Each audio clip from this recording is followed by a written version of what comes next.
The fluorescent lights in the town clinic buzzed faintly, casting a sickly glow over the waiting area that reeked of antiseptic and dust. Emily sat rigidly on the hardwood bench in the gynecology department, her fingers nervously twisting the hem of her faded plaid shirt. The chaotic symphony of squeaking sneakers, hacking coughs, and wailing children faded into white noise as her own heartbeat thundered in her ears. She'd come for answers about her constant fatigue, never expecting the bombshell the young doctor with gold-rimmed glasses would drop. According to our system, you've been divorced from Michael for 6 months. The words hung in the air like gunpowder smoke after a shot. Memories flashed Michael's rushed visit last June, the stack of routine military paperwork she'd signed without reading while tending to his bedridden mother Helen. The same woman Emily had bathed, fed, and cared for through 3 years of dementia now became a weapon in her trembling hands. By midnight, Helen's medical equipment crowded the security booth outside Fort Carson. When Michael arrived the next morning with his new bride Sophia still clutching their marriage license, he found Emily calmly sipping coffee in the base commander's office with his confused mother. "You think bringing Mom here solves anything?" Michael hissed, dress uniform creases sharp enough to draw blood. Emily slid the still warm divorce papers across the table. "Since your new wife wants the Johnson family benefits, she can handle the $8,000 monthly memory care bills." She watched satisfaction bloom as Sophia's manicured grip crumpled the marriage certificate. The real fireworks would come later, the military conduct hearing, the frozen bank accounts, the VA benefits audit. But for now, watching Colorado's morning sun glint off her wedding ring in the clinic parking lot, Emily finally stopped twisting her shirt hem. The tremble in her hands had steadied into something dangerous. A crushing wave of absurdity and the fury of being deceived overwhelmed me. I stormed out of the examination room, my head buzzing as if the entire world were spinning and collapsing around me. Staggering against the icy corridor wall, I fumbled for my outdated flip phone. I needed to call Michael immediately, to scream my questions into the phone, but my finger froze above the call button. What if I heard rehearsed lies? Worse yet, what if he admitted everything with chilling indifference? My trembling hands found the military spouse allowance card in my pocket. The mobile banking app glared back with this month's deposit, cleared 3 days prior. He'd legally erased our marriage yet kept collecting benefits through my identity. A broken laugh tore from my throat as I slid down the wall, tears mingling with hysterical gasps. Emily, devoted wife, caretaker to his paralyzed mother, penny-pinching optimist, had become the ultimate punchline. Acid rose in my throat as I retched into the clinic sink, purging 7 years of swallowed bitterness. Ice water slapped my face, shocking clarity through the numbness. This wouldn't stand. July heat waves shimmered over the highway, yet my bones rattled with glacial cold. The house welcomed me with its familiar stench of medicinal ointments and stale urine. "Wah, Helen croaked from her soiled bed, the woman-eyed spoon fed and bathed for 6 endless months. Where compassion once lived, only hollow detachment remained. I methodically tilted water into her cracked lips, watching comprehension flicker behind milky eyes. No more dutiful daughter-in-law. Why should I tend this crumbling relic while Michael built new beginnings? "Mrs. Smith next door will check on you," I informed the wheezing figure, already gathering documents. The county clerk's office chilled me deeper than any AC could. My corpse-like finger slid paperwork to the clerk, voice scraping raw. "I need to verify my marital status." The clerk's keystroke. Cass echoed like gunshots. "Emily?" Her pitying glance confirmed the kill shot. "Records show you and Michael finalized divorce proceedings June 12th. Every fantasy of database errors evaporated. The counter's edge bit into my palms as truth detonated. I'd been erased with bureaucratic efficiency, my entire existence reduced to a clerical timestamp. Can you let me see the divorce papers?" I begged, my voice trembling. She hesitated before pulling up the electronic file. The words divorce agreement burned into my retinas with cruel simplicity, marital breakdown, mutual consent. I, Emily, voluntarily relinquished all marital assets and custody rights. The signature scrawled at the bottom resembled a child's clumsy handwriting, bearing no resemblance to my elegant script. Yet the crimson thumbprint and official seal glared authentic. "Michael, you scheming bastard." One forged signature stripped me of everything. As I trembled before the screen, the clerk attempted small talk. "Funny coincidence, your ex-husband Michael was here this morning registering his marriage to a Miss Sophia. Young people move fast these days." The bomb detonated in my skull. Today? This morning? He'd remarried on the same day our divorce was finalized? The image materialized, Michael standing crisp in his military uniform, radiant beside some pretty young thing. both smiling like newlyweds in this very office that had just executed my marital death sentence. Meanwhile, their obstacle had been dutifully caring for his vegetative mother. Rage crystallized into glacial resolve. Michael. Sophia. Names etched in acid. My nails carved bloody crescents into my palms, the pain sharpening my focus. Outside, sunlight stabbed my eyes but couldn't penetrate the permafrost encasing my heart. No tears.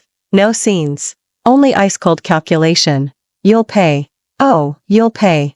Nightfall found me in the unlit house, Helen's labored breathing punctuating the darkness. The woman who'd been my sole taith. To this family now lay unconscious, my only bargaining chip. Sorry, Mom. Blame your son's cruelty. Methodically, I packed her medical supplies. The phone rang twice before Director Robert answered. Emily? It's late for discharge procedures. Helen requires specialized care. She has her precious son now. I hung up, hiring a van to transport Helen's hospital bed along cratered backroads. Each pothole jolted moans from the comatose woman. My jaw clenched. Let Michael explain this to his new bride. I stared at her pained face, a flicker of compassion and guilt flashing through me. But the emotion vanished as quickly as it came, replaced by steely resolve. Pulling out my phone, I found Michael's number and typed, Michael, I prepared a special wedding gift for you and your new bride. Be at the military compound's reception room tomorrow at 9 a.m. Don't keep me waiting. I knew he'd likely ignore his phone tonight, his wedding night. It didn't matter. This was merely the opening act. Switching off my phone, I leaned against the cold car window watching city lights streak past like distant, unattainable stars. Once, I'd dreamed of building a life with Michael in those glittering high-rises. Now the fantasy had shattered. No longer was I Emily, the docile village wife chained to sickbeds and cooking pots.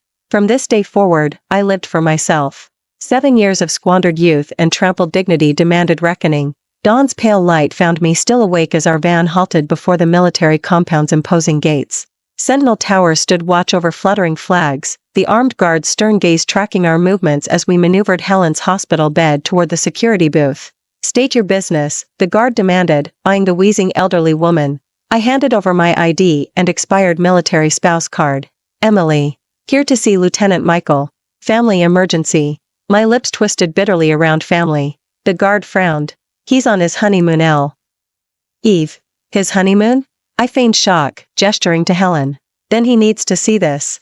His mother's dying and I can't handle this alone. 20 tense minutes later, I wheeled the bed into a sterile reception room adorned with Serve the People placards. Positioning Helen center stage, I waited. At precisely 9, the door swung open. Michael entered crisp in dress uniform, medals gleaming. His new bride Sophia clung to his arm in a scarlet designer dress, radiant with newlywed bliss. Their laughter died as they saw us. Emily. Michael spat my name like poison, storming forward. Have you lost your mind? Why drag mother here? Meeting his furious glare calmly, I reached into my bag and slammed divorce papers on the table. The crisp smack echoed through the suddenly silent room. The photocopy of the marriage certificate burned crimson in my hand. The smiling couple in the photo, Michael Johnson and the woman clinging to his arm, Sophia Brown, stared back mockingly. Congratulations on your marriage, Michael, I said slowly, savoring each syllable. Now that you're a married man, perhaps you'll finally fulfill your filial duty to your mother. Michael's eyes widened like a cornered animal. Sophia leaned in to examine the document, her perfectly contoured face draining of color as she recognized her own name and photo. Her manicured nails dug into Michael's uniform sleeve. He snatched the paper, veins bulging in his forehead. What the hell are you trying to pull? He growled through clenched teeth. What am I doing? I rose to face him, weeks of suppressed rage boiling over. You divorced me without warning and married this woman. You kept collecting military spouse benefits in Emily's name while leaving your paralyzed mother to rot with your ex-wife. Sophia's shrill voice cut through the tension. Divorce? Benefits? Her designer heels clicked furiously as she rounded on Michael. Her contemptuous gaze swept over my thrift store sweater before landing on the soiled hospital bed where Helen lay moaning. The realization hit her like a physical blow. Her dashing officer was actually a deadbeat son still legally tied to another woman. The marriage certificate crumpled in her trembling hands. I watched their perfect facade crumble with grim satisfaction. This was merely the opening salvo. The confrontation attracted Major Robert from the Political Affairs Office, his 2 silver oak leaf clusters glinting. What's the meaning of this disturbance? He barked. Michael snapped to attention. Sir, just a domestic misunderstanding. I'll handle it. Misunderstanding? I spread my evidence across the table, forged divorce papers dated 6 months prior, Helen's medical records, and the damning marriage certificate. I'm Emily, the wife he never divorced. This is the mother he abandoned. And this, I tapped Sophia's marriage license, is his new military spouse benefit fraud. Sophia erupted. You married me while still tied to this peasant? She spat the words like poison. And that thing is your mother? Major Robert examined the documents with mounting horror. The sterile room filled with the stench of betrayal and Helen's whimpers, a perfect storm of disgrace that no amount of rank or connections could weather. I lifted my head, meeting Officer Robert's gaze with calm determination. I'm not here to make trouble. I just have a few questions. First, did Michael engage in extramarital affairs during our marriage? He obtained divorce through deception and remarried the next day. Does this violate military discipline and ethical codes? Second, after divorcing me, he continued collecting military family benefits under my name. Isn't this fraud and misconduct? Third, as a son, he abandoned his paralyzed mother and dumped all care responsibilities on his ex-wife. Does this align with a soldier's moral character? Each question hammered another nail into Michael's coffin. Robert and the office. RS grew increasingly grave, examining documents with furrowed brows. Michael turned ashen, lips trembling, speechless. The meek lamb he'd known had transformed into a razor-sharp accuser. Sophia attempted to interrupt with shrill accusations of jealousy, but Robert's icy glare silenced her. We follow military protocols here, ma'am. As officers escorted Michael to another room, Robert addressed me more gently. Emily, we take these allegations seriously. The military will conduct thorough investigations. He nodded toward Helen's hospital bed. We'll transfer your mother-in-law to our medical wing for proper care. Relief washed over me. Thank you. I demand Michael fulfills his legal and moral obligations for Helen's medical and living expenses under military supervision. Watching the medical staff wheel Helen away and Michael being led off with Sophia stomping helplessly, I breathed easier. My first move succeeded. News of Michael's suspension spread through the base like wildfire. The rising star officer became a pariah overnight.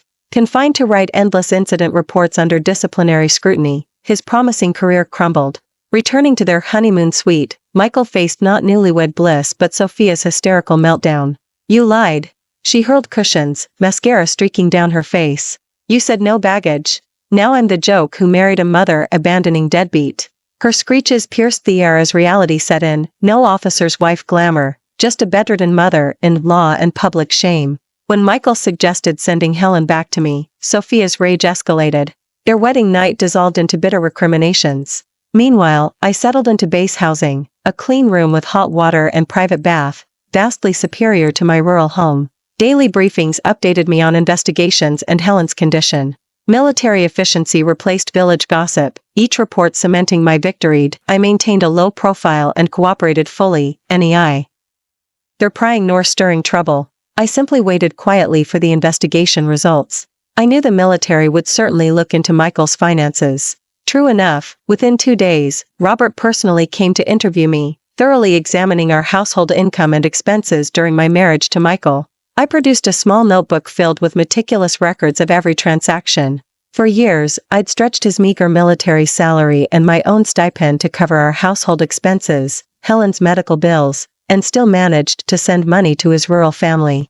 I also disclosed how Michael had borrowed tens of thousands from me over recent years under various pretenses, military networking, career development courses, and building professional connections. These were funds I'd scraped together through extreme frugality, even borrowing from my own family, believing he was building our future. Now I realized that money had likely been spent on Sophia. Meanwhile, after their explosive argument, Sophia actually came to the guest house. Shedding her previous arrogance, she attempted to negotiate from an imagined position of superiority. Emily, name your price. How much to withdraw your complaint and take your decrepit mother back to the sticks? She clearly thought a country woman like me could be bought off. I studied her smug face and laughed coldly. Sophia, do you truly believe everything has a price tag? What's the going rate for 7 years of stolen youth and dignity? Why don't you calculate that for Michael? Her composure shattered into red-faced fury. Don't test me. I'll ruin your reputation in your village. You'll never hold your head up again. My laughter came easily now. Try it. I've got nothing left to lose. But you? Miss Brown? What exactly do you gain by marrying a fraud? She stormed out, white with rage. Through former military spouses and hometown connections, I learned Michael and Sophia's scandal had become campfire gossip. Tioch. Newlyweds were now the regiment's laughingstock. Michael's carefully cultivated image as the model officer evaporated overnight, their marriage cracking under financial and ethical scrutiny. Everything proceeded as anticipated. I simply needed to fan the flames. The military investigators moved swiftly. Within days, they visited our rural hometown. The news rippled through the village like a stone skip across still water. Michael had been the village golden boy, the first to escape farm life, every parent's benchmark for success. As his wife, I'd basked in reflected glory. Now, when investigators interviewed neighbors and local officials, the tide turned decisively in my favor. That Emily suffered so. A saint, caring for his bedridden mother. Michael? Strutting around like lord of the manor when he visited. The villagers' chorus of indignation painted an irrefutable portrait: years of me single-handedly managing household finances, nursing Helen, raising children, while Michael contributed nothing but excuses. Investigators documented his pattern of borrowing from me and relatives under false pretenses of career advancement.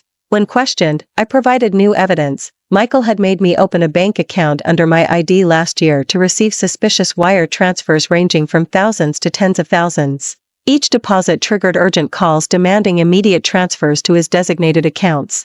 His explanations about confidential military projects now rang hollow. The house of cards was collapsing exactly as planned. Back then, I believed every word. Looking back now, there must have been shady dealings behind it all. After I truthfully reported the situation, the investigation team immediately expanded their focus on Michael from personal conduct issues to financial misconduct. This completely changed the nature of the case. Michael faced unprecedented pressure within the military ranks. Panicking, he began pulling strings and calling in favors to suppress the situation. But he underestimated the military's resolve to enforce discipline. Sophia's family supposedly had some influence in the city, but such connections proved powerless against ironclad military regulations. Sophia's resentment toward Michael grew daily. She realized she'd married not just a fraudulent scoundrel, but someone potentially involved in corruption and financial crimes. Her officer's wife fantasy had turned into a full-blown nightmare. The investigators interviewed Sophia and her family. When her parents learned their precious daughter had married a man of such poor character who might face imprisonment, their attitude changed completely. They began pressuring Sophia relentlessly to cut ties with Michael immediately. From my guesthouse window, I watched soldiers training on the parade ground. An unfamiliar sense of peace and freedom washed over me. For the first time, I seriously contemplated how to rebuild my life after this ordeal. I was no longer someone's appendage, no longer shackled to a man's career and fate. My life was finally my own to control. As the investigation deepened, Michael's hypocritical facade peeled away layer by layer. The polished, ambitious image he'd cultivated before colleagues and superiors crumbled, revealing the selfish, cowardly, and deceitful man beneath. I knew Judgment Day approached swiftly. The final reckoning came faster and more thoroughly than I anticipated. After over a week of thorough investigation, the Military Disciplinary Committee decided on a public hearing. Though barred from attending, Robert personally came to brief me afterward. He described how before the entire garrison, the disciplinary secretary had read out the verdict listing Michael's violations: deceiving authorities regarding marital status, immoral extramarital affairs during marriage, fraudulent collection of military family allowances over years, willful neglect of familial support duties, and suspected financial misconduct through abuse of position. Each charge hammered another nail into the coffin of Michael's military career and future. The final judgment was merciless: stripped of all ranks, dishonorable discharge with military registry expulsion. Authorities would reclaim all fraudulently obtained allowances and transfer financial misconduct evidence to civilian courts. For a man who valued military honor above life itself, this was a fate worse than death. Robert recounted how Michael stood pale as death on the podium, legs buckling as the verdict concluded. Former comrades who'd once admired him now stared with contemptuous pity, their gazes like daggers shredding his last remnants of dignity. Sophia, seated prominently as newlywed spouse, sat frozen through the proceedings. The color drained from her face as each charge was read, her gilded dreams of military wife luxury disintegrating. Witnesses later described her charging at Michael like a madwoman after the hearing, screaming curses while clawing at him before the crowd. Their few days of marriage ended in the most humiliating, melodramatic fashion possible. As for Helen's support arrangements, the military issued clear directives. The storm had finally passed, leaving wreckage in its wake, but for me, the dawn of true freedom. Michael Johnson would be responsible for all future medical and elderly care expenses for Helen. The military would oversee monthly deductions directly from his discharge benefits to protect my rights. Listening to Robert's briefing, I felt no triumphant joy, only profound serenity and liberation, like someone finally shedding decades-old shackles. "Thank you for ensuring justice," I told Robert, exhaling deeply. His gaze held quiet admiration. "Emily, you've endured too much. Your strength has taught our military families an invaluable lesson." That afternoon, Sophia's family stormed in, dragging her away while declaring immediate dissolution of her engagement to Michael T. He once arrogant man had lost everything in 24 hours: career, reputation, love, family. Watching the newlyweds screech obscenities below my window, I recalled my words in the military office: "You're married now. Honor your obligations." This was their wedding gift. May they cherish it. News of Michael's dishonorable discharge spread through our mountain village like wildfire. The community that once glorified him as their golden boy now scorned him as the village disgrace. Whispers turned venomous: "Who'd guess that pretty face had such rot? Serves him right. Abandoning that angel Emily." Even his city mistress dumped him the instant he fell. Karma's bite. When I returned, villagers flocked to me with newfound respect, their rough hands clasping mine. "Stay strong, Emily. We've got your back. You showed that snake his place." Tears pricked my eyes.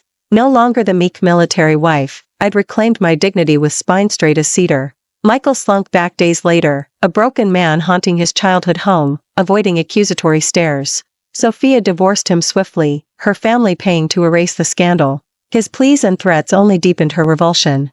Per military arrangements, I engaged county lawyers to recover every stolen cent and formalize Helen's care. Michael's decimated pension couldn't cover Helen's medical bills after fines and repayments. He sold family heirlooms for scraps, but the prestigious rehab center housing Helen demanded far more.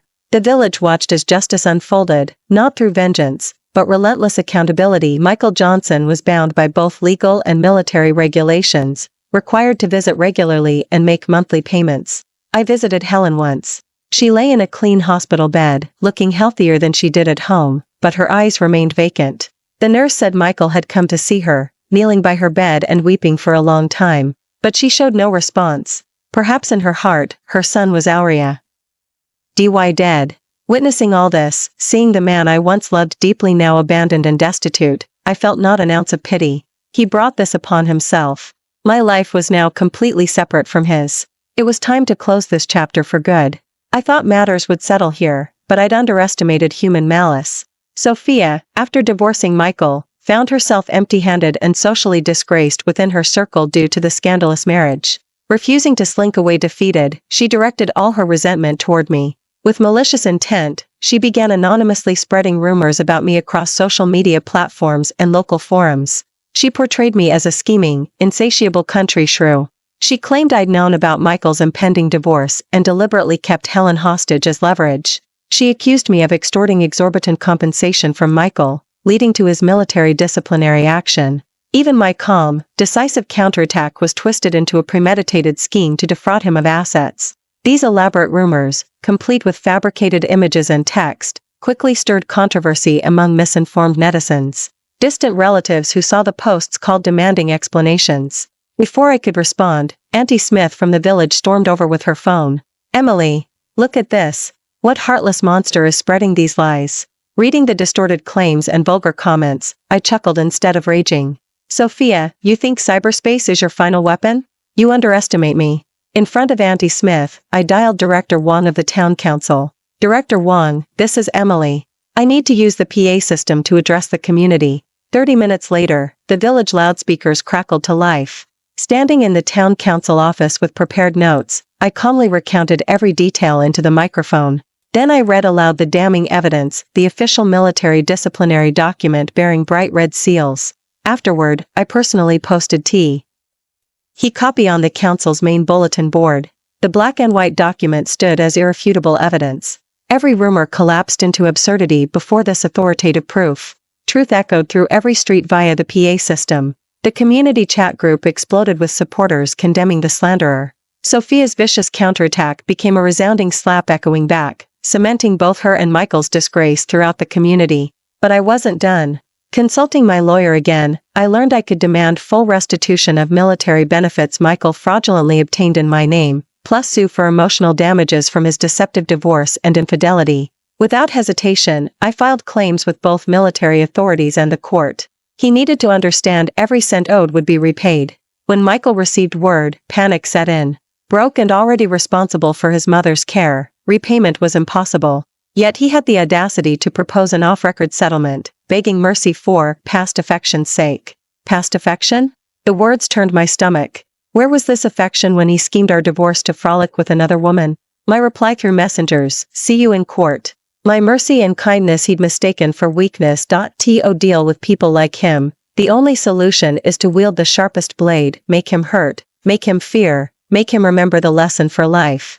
After meticulously unraveling the past, my life finally turned a brand new page. Using the recovered allowance and humanitarian aid from the military, I rented a long, vacant storefront at the village entrance. After repainting and thorough cleaning, I opened a diner simply named Emily's Diner. I poured years of culinary practice into my dishes, springy hand-pulled noodles with fiery chili oil, savory minced meat toppings, plump dumplings bursting with broth, along with cold appetizers and braised specialties. With quality ingredients, fair prices, and delicious flavor. The eatery quickly gained popularity in the village and neighboring towns. Dawn found me kneading dough and prepping ingredients. The constant busyness left no room for bitter memories. Watching customers relish their meals and hearing praises like "your cooking's amazing," Emily filled me with profound contentment. I obtained my driver's license. When I first drove my used minivan to the county wholesale market alone, tears welled up seeing my work, roughened hands on the steering wheel. From that moment, I answered to no one. I held my own destiny. Village youths taught me live streaming and e-commerce. Soon, I sold local specialties and shelf-stable snacks online, achieving surprising success. My days grew busier yet more fulfilling. My smiles multiplied, genuine, radiant. No longer Emily, the timid military wife who kept her head down, I now carried myself with unshakable confidence. Monthly, I visited Helen at the nursing home, bringing soft foods, bathing her, and chatting despite her silence. This wasn't for Michael or obligation, but to honor what remained of our familial bond. Rumors trickled in. Michael, stripped of military benefits and drowning in debt, scraped by through odd jobs. Sophia, disgraced after divorce, vanished to her hometown. Their fate stirred nothing in me now. One evening, the military mailed Helen's updated nursing fee statement, clearly listing deductions from Michael's discharge pay. The document brought deep reassurance. This was the security I'd fought for. 2 years later, Emily's Diner outgrew its village origins. My flagship restaurant now thrived on the town's busiest street, bright and welcoming. Expanding into a registered brand with multiple locations, I became known as the local success story. I bought my parents a county apartment, established a scholarship for underprivileged students, and hired premium caregivers for Helen. These actions weren't for others' approval, but for inner peace. Mika. L? Whispers said loan sharks broke his leg over unpaid debts, leaving him hobbling through construction gigs. The immutable nursing fund deductions crushed him. He considered begging for help, but when seeing me confidently directing staff in my crisp attire, he couldn't muster the courage to approach. We inhabited different worlds now. As for Sophia, her fate was even more tragic. It was said she later married a man over 20 years older who'd been divorced twice, all for money. Her life turned into a complete mess, constantly getting into physical fights with her step-children over trivial matters. The once glamorous and arrogant woman had become vulgar and petty. During a chance encounter, I heard updates about their lives from an old acquaintance. My heart remained calm as still water. I'd long since let go of all past grievances. I'd learned life's simplest truth: mountains crumble, people desert you, but your own 2 feet will always carry you forward. My little snack shop had grown into a chain business. I'd even helped several struggling families in our village rise out of poverty through livestock farming and crop cultivation cooperatives. Now I'd become the new role model for our entire township. One sunny afternoon, I received a letter of appreciation from Michael's former military unit. The leadership commended my dedication as a military spouse and praised my principled stand for justice during those unfair times. Sunlight streamed through the spotless diner windows, warming my face as I watched customers come and go. My employees moved through the bustling shop with cheerful efficiency. A genuine smile of contentment bloomed across my face. After weathering life's fiercest storms, my personal sunrise had finally arrived. This life of mine, Emily's life, was only just beginning. Thank you for watching today's story. If you enjoyed this video, please give it a like and share it with your friends. We look forward to hearing your thoughts in the comments. Feel free to share your perspectives, and don't forget to subscribe to our channel for more exciting stories. See you next time.